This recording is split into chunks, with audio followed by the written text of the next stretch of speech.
আদাব এবং নমস্কার সবাইকে। আজকে আমাদের রিটেল সেলস এন্ড অপারেশনের প্রথম ক্লাস আমরা শুরু করতে যাচ্ছি। আপনারা আমার কথা এবং আমার এই স্ক্রিনটা দেখতে পাচ্ছেন কিনা সেই সম্পর্কে আমাকে একটু রেসপন্স করবেন সবাই। তো চলুন আমরা আমাদের কোর্সের প্রথম ক্লাসটা আজকে শুরু করি। আমি আপনাদের সাথে আছি, আপনাদের মেন্টর কবিতা মহন্ত। আমি ক্লাসের শুরুতে প্রথমে একটা কথা বলতে চাই। আমি আপনাদের বয়সে এবং শিক্ষাগত যোগ্যতার তুলনায় এখনো বেশ ছোট। তাই আপনারা আমার ক্লাসের যে কোনো ভুল ত্রুটি আপনারা অবশ্যই ক্ষমা সুন্দর দৃষ্টিতে দেখবেন। তাহলে আমি আজকে আমাদের ক্লাসটা শুরু করে দিই। আমাদের ক্লাসে আজকে যে যে জিনিসগুলো আমরা শিখবো সেই লার্নিং অবজেক্টিভস গুলা আমি এখানে দিয়ে রাখছি। প্রথমে আছে হোয়াট ইজ রিটেল। এই রিটেল যে আমরা শিখবো, রিটেল সেলস এন্ড অপারেশন, এই রিটেলটা আসলে কি সেই সম্পর্কে আমরা জানবো। তারপরে হোয়াট ইজ রিটেল সেলস, এই রিটেল সেলস বা রিটেল বিক্রি এটা কি সেটা আমরা জানবো। Then what is retail operations, retail operation কি সেটা সম্পর্কে জানবো। এরপর ইম্পর্টেন্স অফ রিটেল, আমরা যে কোর্সে ভর্তি হয়েছি বা রিটেল কোর্সে আমরা এটা শেখার পর বা এটার আসলে গুরুত্বটা কি সেই সম্পর্কেও আমরা জানবো। এরপর আছে টাইপস অফ রিটেল স্টোরেজ, রিটেলের কিছু দোকান সম্পর্কে, সেগুলো কি ধরনের দোকান হয় সেটা আমরা জানবো। এরপর ডিউটিস অফ রিটেল স্টাফ, একজন রিটেল স্টাফের বা একজন রিটেল কর্মীর আসলে দায়িত্বগুলো কি সেগুলো সম্পর্কেও আমরা জানবো। আশা করি আমাদের প্রথম স্লাইডে আমাদের কারো কোনো সমস্যা নাই। আমি শুরু করে দিচ্ছি। আমি আপনার জন্য রেখেছি হোয়াট ইজ রিটেল। এই রিটেলটা আসলে কি। রিটেল শব্দের অর্থ হচ্ছে খুচরা বিক্রয়। রিটেল শব্দের অর্থ কি, খুচরা বিক্রয়। তো এখানে আমি ডেফিনিশন রেখেছি। রিটেলের সংজ্ঞা হচ্ছে, এখানে আমি সবগুলা আমাদের স্লাইড যেগুলো আমি তৈরি করেছি তো সবগুলো আমি ইংলিশে রাখার চেষ্টা করছি, কারণ আপনাদের মূল পরীক্ষাটা বেশিরভাগটা ইংলিশের উপর হওয়ার সম্ভাবনা আছে। তো আমি চাই যে আমার কোর্সে যারা আছে 24 জন আপনারা আছেন, সবাই যাতে সুন্দরভাবে পরীক্ষায় অ্যাটেন্ড করে সুন্দরভাবে লিখে পাশ করতে পারেন। এই জন্য আমি বেশ চেষ্টা করছি যে ইংলিশে সবটা রাখার, আর নিজেও আমি বাংলায় সেটা এক্সপ্লেন করে দিব আপনাদের সুবিধার জন্য। তা আশা করি কোনো সমস্যা হবে না। যদি কোনো সমস্যা হয় বা হোমওয়ার্ক সাবমিট করার ক্ষেত্রে জিমেইলের ক্ষেত্রে, জিমেইলে আমার হোমওয়ার্কগুলো অবশ্যই জিমেইলে সাবমিট করতে হবে। তো সেক্ষেত্রে যদি কোনো সমস্যা হয় আপনারা অবশ্যই আমাকে হোয়াটসঅ্যাপে নক করবেন। তাহলে হোয়াট ইজ রিটেল, ডেফিনেশনটা হচ্ছে retail is the process of selling products. অর্থাৎ রিটেলটা কি, রিটেল হচ্ছে কোনো পণ্য বিক্রি করার একটা প্রক্রিয়া অথবা ধাপ, অথবা services directly to the final consumer in some small quantities. অর্থাৎ এই খুচরা বিক্রি করাটা হচ্ছে কোনো পণ্য বিক্রির একটা প্রক্রিয়া অথবা একটা সেবা প্রদান করা হয়। সেই সেবাটা কাদের প্রদান করা হয়, ফাইনাল কাস্টমারদের, সেটাও কি পরিসরে, ছোট পরিসরে। তো আমরা খুচরা বিক্রিটা কিভাবে করি, ছোট পরিসরে একজন বা যে যে কাস্টমার আসে তাদের কাছে আমরা এটা বিক্রি করি। এই জন্যই এটাকে বলা হয়েছে রিটেল, অর্থাৎ খুচরা বিক্রয়। তো রিটেল সম্পর্কে আশা করি আমাদের আর কারো কোনো সমস্যা নেই। আমি নেক্সট স্লাইডে যাচ্ছি। তো নেক্সট স্লাইডে আমি আপনাদের জন্য এই রিটেলের কিছু স্টোরেজ, অর্থাৎ এই রিটেল যে শপগুলা, দোকানগুলা কি ধরনের হয় বা কেমন হয় সেটা আমি কয়েকটা উদাহরণ দিয়ে রাখছি। তো এক্সাম্পলস গুলা হচ্ছে স্বপ্নতে দেখবেন অনেক গ্রোসারি আইটেম গুলা থাকে, যেমন এই যে চাল ডাল তেল মশলা আর কি, রান্না যাবতীয় সকল জিনিস। এগোরাতেও অনেকটা ওই ধরনেরই একটা শপ। দেন বাটার জুতার দোকান শোরুম আছে। আড়ং এ অবশ্যই আপনারা শপিং করেছেন, সেখানে বড় থেকে ছোট সবারই সুন্দর সুন্দর অনেক ড্রেস পাওয়া যায়। দেন আছে অ্যাপেক্সের বইও আছে, অ্যাপেক্সের জুতার শোরুমও আছে। তো এগুলো হচ্ছে রিটেল স্টোরেজ কেমন হয় সেগুলোর একটা সামান্য কয়েকটা উদাহরণ। তো এখন আমরা জানবো রিটেল ভার্সেস হোলসেল, অর্থাৎ খুচরা বিক্রি এবং বড় পরিসরে বিক্রির মধ্যে পার্থক্য। রিটেল হচ্ছে খুচরা বিক্রয় আর হোলসেল হচ্ছে বড় পরিসরে বিক্রি, যেটা কারা করে থাকে, যেটা কোনো ব্যবসায়ী বা ব্যবসায়ীদের কোনো টিম এনারা করে থাকেন। তো রিটেলে হচ্ছে ফাইনাল কাস্টমার, যে যে কাস্টমার আসবে তাকে তাকে আমরা সার্ভিস দিব। আর রিটেইলারে একজন ব্যবসায়ী আসবে আমাদের কাছে বড় পরিসরে কোনো জিনিস নেওয়ার জন্য। দেন স্মল কোয়ান্টিটি, রিটেল হচ্ছে স্মল কোয়ান্টিটি, এখানে ছোট পরিসরে খুচরা আকারে বিক্রি হয়। আর হোলসেলে হচ্ছে লার্জ কোয়ান্টিটি, এখানে বড় পরিসরে বিক্রি হয়। যেমন ধরেন আপনি কোনো দোকানে, জুতার দোকানে গেছেন, এই যে আমি এক্সাম্পল দিয়ে রাখছি বাটা। তা আপনি সেখানে কি হিসেবে গেছেন? অবশ্যই কাস্টমার হিসেবে। তো সেখানে যাই কি আপনি অনেক জোড়া জুতা কিনবেন? অবশ্যই না, মিনিমাম 1 থেকে 2 জোড়া। তো ধরলাম 1 জোড়া জুতা আমরা কিনবো। তো সেটা কি পরিসরে? অবশ্যই 1 জোড়া জুতা ছোট, মানে হচ্ছে পরিমাণে কম। আর অন্যদিকে হোলসেলে লার্জ কোয়ান্টিটি, অর্থাৎ এখানে বড় পরিসরে একজন ব্যবসায়ী তার হচ্ছে দোকানের, বা তিনিও অবশ্যই সেটা রিটেল বা খুচরায় বিক্রি করবে, এই জন্য তিনি বড় পরিসরে সেখানে জুতা কিনতে আসেন। ধরেন 300 জোড়া জুতা তিনি কিনেছেন, তো অবশ্যই সেটা কি লার্জ কোয়ান্টিটি। আর রিটেলে 1 জোড়া জুতা সেটা হচ্ছে স্মল কোয়ান্টিটি। দেন রিটেলে আমরা রাখছি হায়ার প্রাইস। আপনি যখন ছোট পরিসরে বা অল্প পরিমাণে কোনো কিছু কিনবেন, দেখবেন সেটার দাম বেশি। কিন্তু যখন আপনি একই দোকান থেকে কয়েকটা প্রোডাক্ট একটু বেশি কিনবেন, বা কয়েক ধরনের প্রোডাক্ট কিনবেন, তখন দেখবেন সব মিলে মোটামুটি দামটা আপনার তুলনামূলক একটু কম হয়ে থাকে। তো এটাই আমি বলেছি যে রিটেল খুচরা বিক্রি হলেও একটা জিনিস কিনলে সেখানে তুলনামূলক একটু দামটা বেশি, কিন্তু একই ধরনের জিনিস যখন আপনি বেশ কয়েকটা নিয়ে দেখবেন, তখন দেখবেন দামটা কিন্তু প্রত্যেকটা প্রাইসে একটু হলেও কম রাখে। তো এই জন্যই হোলসেলে হচ্ছে লোয়ার প্রাইস।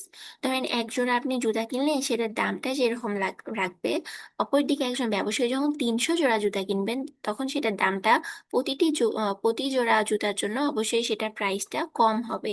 তো এই জন্য হোলসেলে আমি লোয়ার লোয়ার প্রাইস রাখছি, আর হচ্ছে রিটেল সেলে আমি হায়ার প্রাইস রাখছি। তো বিষয়টা আশা করি আমরা বুঝতে পারছি যে রিটেল খুচরা বিক্রি হলেও কেন এখানে হায়ার প্রাইস, আর হোলসেল বড় পরিমাণে বিক্রি হলেও কেন এখানে লোয়ার প্রাইস। তো আশা করি এই বিষয়ে আর কোনো সমস্যা নেই। আমি এখানে উদাহরণ রেখে দিয়েছি। এক্সাম্পল বাটা, ধরেন বাটাতে আপনি কোনো 1 জোড়া জুতা কিনতে গেছেন, অপরদিকে হলো হোলসেলের এক্সাম্পল ডিস্ট্রিবিউটর, অপরদিকে আর একজন ব্যবসায়ী বাটাতে গেছেন, তিনি 300 জোড়া জুতা কিনবেন। তো এটাই হচ্ছে আমাদের রিটেল আর হোলসেলের মধ্যে মোটামুটি একটা পার্থক্য আমি আপনাদের বোঝানোর চেষ্টা করলাম। তো কোনো অসুবিধা থাকলে অবশ্যই আমাকে জানাবেন যে এই জায়গাটা আমি বুঝিনি, আরেকবার বলেন, আমি অবশ্যই আপনাদের জন্য আবার রিপিট করব। দেন আমি পরের স্লাইডে চলে যাচ্ছি। আমরা যে জানলাম যে রিটেল সেলসটা কি, বা রিটেল আসলে কি, তো এটা তো আমাদের কাজ করার জন্য প্রসেসটা জানতে হবে। তো এখানে আমাদের টাইটেল হচ্ছে রিটেল সেলস প্রসেস, অর্থাৎ আমরা খুচরা বিক্রির যে ধাপ সমূহ, প্রক্রিয়া, সেটা সম্পর্কে এখন আমরা জানবো। তো প্রথমেই গ্রেটিং কাস্টমার, অর্থাৎ একটা কাস্টমার যখন প্রথমে আমাদের দোকানে আসবেন তাকে আমরা স্বাগত জানাবো। সেটা কিভাবে হতে পারে?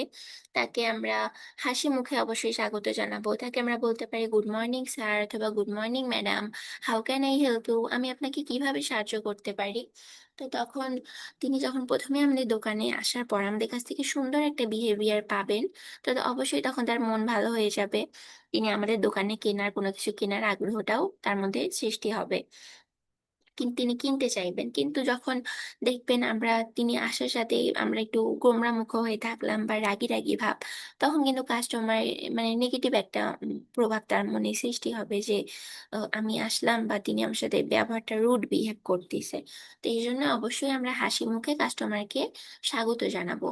তারপর আছে আইডেন্টিফাই কাস্টমার নিডস, অর্থাৎ কাস্টমার কি চাচ্ছেন তার কথাটা আমরা শুনবো, এটা এবং শোনার পর সেটা আমরা সেটা আমরা নিশ্চিত করবো যে আসলে কাস্টমার আমার কাছ থেকে এটা চাচ্ছেন।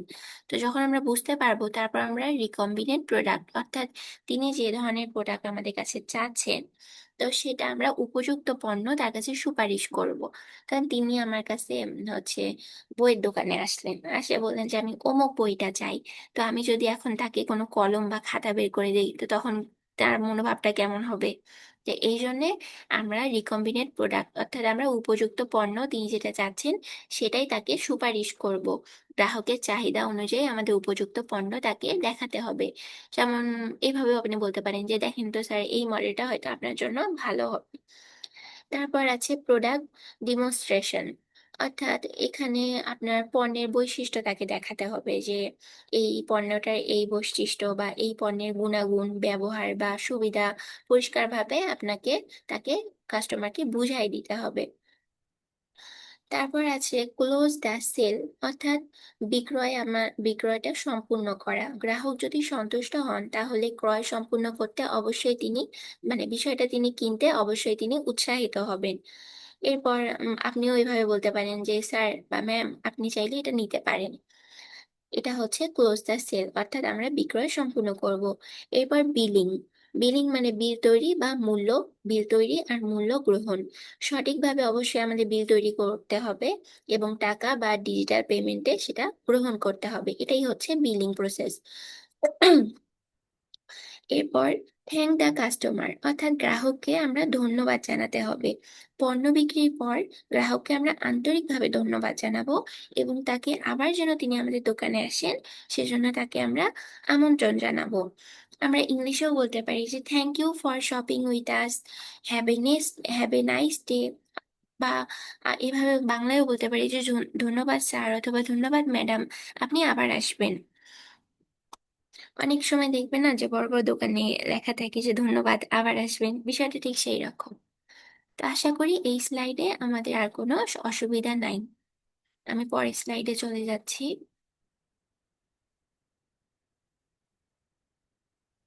পরের স্লাইডে আমি রাখছি আপনাদের জন্য যে রিটেল অপারেশন ইনক্লুডস, এই রিটেল অপারেশনের মধ্যে আমাদের হচ্ছে দায়িত্বগুলা কি, তো সেগুলো আমি প্রধান কাজগুলা, তো সেগুলো আমি এখানে সুন্দরভাবে নোট করে রেখে দিয়েছি। তো প্রথমেই আছে ওপেনিং স্টোর, অর্থাৎ দোকান খোলা। সময় মতো আমাদের দোকান খুলতে হবে। তারপরে লাইট, ফ্যান বা এসি সেটা আমাদের চালু করতে হবে। এরপর দোকানটা সুন্দরভাবে প্রস্তুত করতে হবে বিক্রির জন্য। তারপর ক্লিনিং। ক্লিনিং মানে পরিষ্কার পরিচ্ছন্ন রাখতে হবে, যেমন মেঝে পরিষ্কার করা, কোনো তাক বা কাউন্টার থাকলে সেটা পরিষ্কার রাখা, দোকানটা সুন্দর আর কি পরিচ্ছন্ন রাখা। তারপর প্রোডাক্ট ডিসপ্লে, পণ্যটা আমাদের সঠিকভাবে সাজাতে হবে। হিজিবিজি করে ধরেন যেটা একটা জিনিস তারপরে অন্য একটা জিনিস মানানসই না, তেমন যদি জিনিস রাখি তাহলে কিন্তু হবে না। আমাদের পণ্যটা অবশ্যই সঠিকভাবে কোন জিনিসটার সাথে কোন জিনিসটা মানানসই বা ভালো লাগবে সেইভাবে আমরা পণ্যগুলা সুন্দরভাবে সঠিকভাবে দোকানে ডিসপ্লে করবো, অর্থাৎ সুন্দরভাবে সাজায় রাখবো। পণ্য আকর্ষণীয়ভাবে সাজাবো।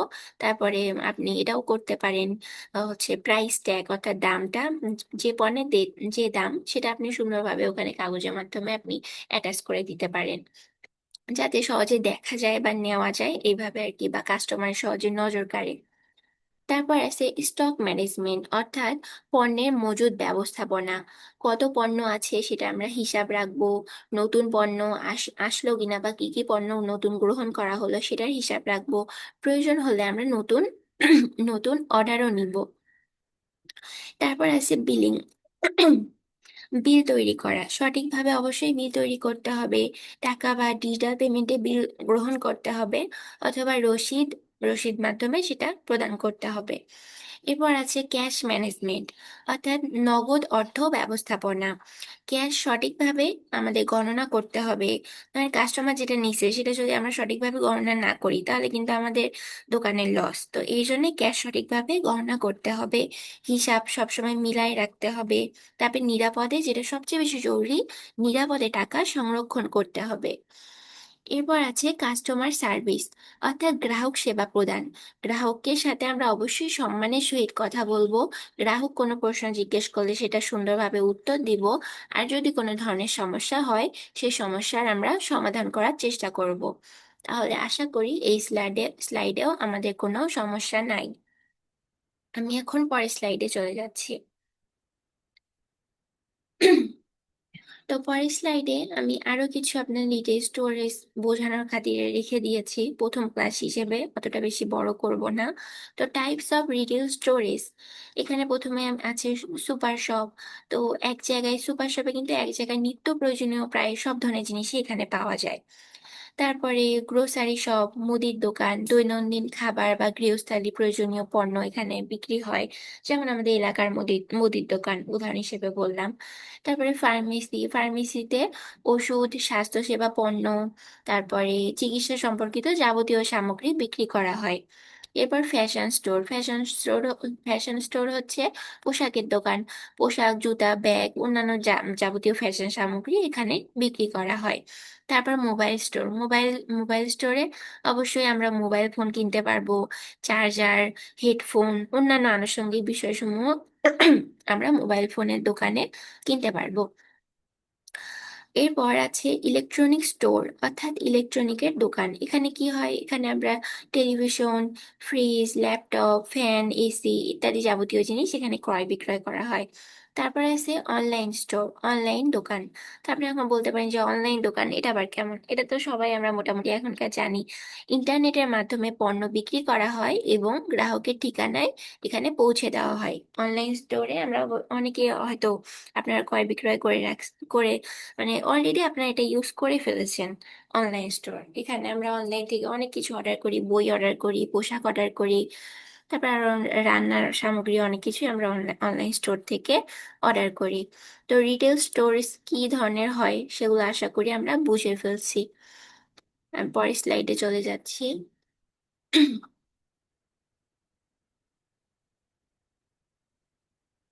আমাদের পরের স্লাইড হচ্ছে ইম্পর্টেন্স অফ রিটেল। আমরা যে রিটেল সম্পর্কে এত কথা বলতেছি, তো আসলে এই খুচরা ব্যবসায় রিটেলের গুরুত্বটা কি? তো সেটা সম্পর্কে আমরা জানবো। Retail is important because retail গুরুত্বপূর্ণ কারণ ক্রিয়েটস এমপ্লয়মেন্ট অর্থাৎ কর্মসংস্থান সৃষ্টি করা। যদি রিটেল হচ্ছে আমরা মনে করতে পারি যে এটা তো খুব সহজ একটা সাবজেক্ট, এটা তো আমরা মোটামুটি সবাই যে কেউ পারতে পারি, কিন্তু না, এখানেও অনেক কিছু শেখার বিষয় আছে আর এটা অনেক গুরুত্বপূর্ণ। এটা একটা কর্মসংস্থান সৃষ্টি করে আমাদের দেশের জন্য। এরপর কানেক্টস প্রোডিউসার অ্যান্ড কাস্টমার, উৎপাদক ও গ্রাহকের মধ্যে সংযোগ তৈরি করে। Then supports then supports the economy, আমাদের দেশের অর্থনীতিতে এটা সাহায্য করে। মেক্স প্রোডাক্টস ইজিলি অ্যাভেলেবল, অর্থাৎ পণ্য আমাদের কাছে সহজলভ্য করে। গ্রাহক এক জায়গায় বিভিন্ন ধরনের প্রয়োজনীয় পণ্য সহজে এখান থেকে কিনতে পারেন। তারপর আছে ইমপ্রুভস কাস্টমার স্যাটিসফ্যাকশন, অর্থাৎ গ্রাহকের সন্তুষ্টি বৃদ্ধি করে। ভালো সেবা, মানসম্মত পণ্য এবং সুন্দর ব্যবহারের মাধ্যমে গ্রাহকের সন্তুষ্টি আর আস্থা এখানে বাড়ায়। এটাই হচ্ছে ইমপ্রুভ কাস্টমার স্যাটিসফ্যাকশন। তা আশা করি এই স্লাইডেও আমাদের কোনো অসুবিধা নাই। আমি পরের স্লাইডে এখন চলে যাচ্ছি।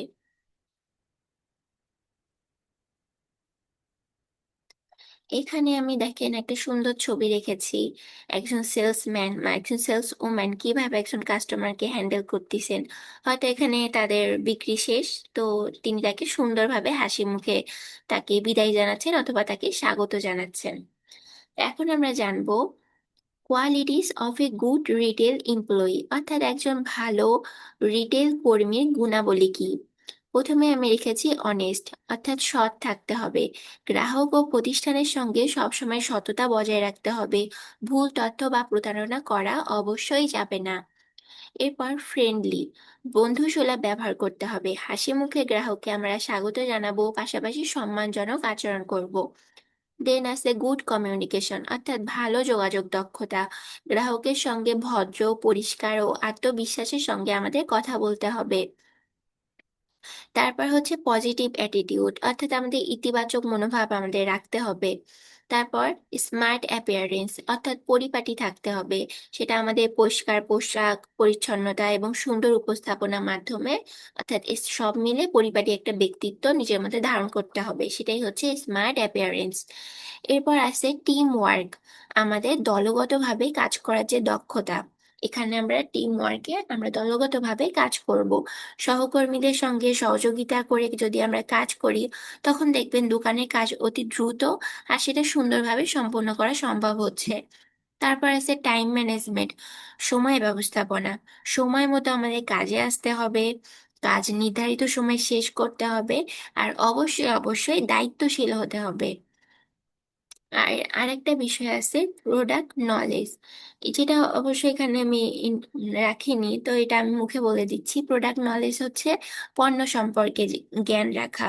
তো আমাদের কাস্টমার যে পণ্যটা আমাদের কাছে চাচ্ছেন, তো সেটা সম্পর্কে অবশ্যই আমাদের আগে থেকে একটা ধারণা রাখতে হবে যে না, যিনি এই এই জিনিসটা বা এই পণ্যটা আমার কাছে চাচ্ছেন।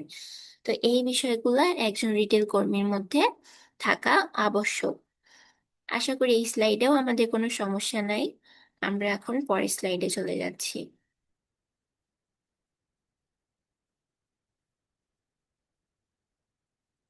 তো আজকের ক্লাসটা মোটামুটি এই পর্যন্তই। তো এখানে আমি কিছু সামারি আর আপনার জন্য হোমওয়ার্ক রেখেছি। সামারিটা হচ্ছে আমরা কি কি জানতে পারলাম, রিটেল কি, রিটেল সম্পর্কে জানলাম, রিটেল সেলস কি, রিটেল অপারেশনসটা কি, এরপর টাইপস অফ রিটেল স্টোরেজ সম্পর্কে জানলাম, আর ডিউটিস অফ রিটেল স্টাফ, একজন রিটেল কর্মীর দায়িত্ব কি, সেগুলো সম্পর্কে আমরা ওভারঅল জানলাম। এরপরেও যদি কোনো সমস্যা থাকে কোনো স্লাইডে, আপনারা অবশ্যই অবশ্যই আমাকে জানাবেন। আর হোমওয়ার্ক আমি রেখেছি, ধরেন আপনি কোনো রিসেন্টলি কোনো স্টোরে গিয়েছিলেন, তো সেখানে সেই স্টোর নেম, দোকানের নাম লিখবেন। তারপরে স্টোর টাইপ, সেটা কি ধরনের দোকান ছিল, কোনো বই খাতার দোকান নাকি জামা কাপড়ের দোকান নাকি কোনো মুদির দোকান না কোনো ওষুধের দোকান, সেই স্টোর টাইপটা আমরা লিখবো। তারপর কাস্টমার সার্ভিস, সেখানকার কাস্টমার সার্ভিসটা কেমন ছিল সেটা আমরা লিখবো। আর তারপর স্টোর ইনভায়রনমেন্ট, সেই দোকানের পরিবেশটা আর কি কেমন ছিল, এই চারটা জিনিস আমরা সুন্দরভাবে হোমওয়ার্ক করব। আর জিমেইল, আমার জিমেইলটা আমি গ্রুপে দিয়ে দিয়েছি, তো ওখানে আমরা জমা দিব। আর যেটা বিষয়, হোমওয়ার্কটা অবশ্যই অবশ্যই ইংলিশে জমা দিতে হবে। তা আপনারা নিজেরা বাসায় ক্লাসটা আবারও দেখবেন। দেখার পর আপনারা সুন্দরভাবে হোমওয়ার্কটা আমাকে জিমেইলে সাবমিট করবেন। আর জিমেইল সংক্রান্ত যদি কারো কোনো সমস্যা থাকে, আপনারা নির্দ্বিধায় আমাকে নক করতে পারেন, আমি আপনাদের হেল্প করব। তো থ্যাংক ইউ সবাইকে ক্লাসটা এত ধৈর্য সহকারে সুন্দরভাবে করার জন্য।